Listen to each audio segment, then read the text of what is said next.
Happy birthday ফাইজা। আসসালামু আলাইকুম সবাইকে। আজকে আমার ছোটো বোন ফাইজা গনির বার্থডে ছিল, তো ওর জন্য স্পেশালি আমি ডল কেক মেক করেছি, সেটারই একটা ভিডিও নিয়ে আসছি আজকে। তো দেখেন আজকে ডল কেকটা ফার্স্ট টাইম করা আমার, কি সুন্দর তাই না?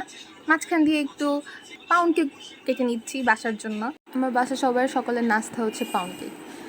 আমার পুতুলের মতো ছোটো বোনের জন্য পুতুল একটা কেক। তো ফাইজা 1 বছর হবে, ওর জন্য কিছু সুন্দর করে করার চেষ্টা করেছি। চকলেট কেক মেক করেছি, উপরে গানাশ দিয়ে নিচ্ছি, সুন্দর করে ক্রাম কোট করে নিলাম, এরপর ওটা ফ্রিজে রেখে দিচ্ছি। আমি কিছু ফন্ডেন্টের কাজ করতেছি, আমার ভালো লাগে ফন্ডেন্টের কাজ করতে। ফ্লাওয়ার করে নিচ্ছি ছোটো ছোটো। তো এই তো 1M নজল দিয়ে, স্টার নজল দিয়ে সুন্দর সুন্দর ডেকোরেশন করে নিচ্ছি, বেসিক ডেকোরেশন। এই তো আমার ফাইজা গনি, ওর কেকের প্রতি কোনো আকর্ষণই নাই, ও তাকাচ্ছেই না কেকে, কোনো পাত্তাই নাই ওর, কিন্তু একবার দেখলে এমন একটা থাবা দিবে কেকের উপরে। এই তোমার সুন্দর ডল কেক কেমন হয়েছে সবাই জানাবেন, আর সাইমাস কেক জোনে অর্ডার করবেন। Thank you so much.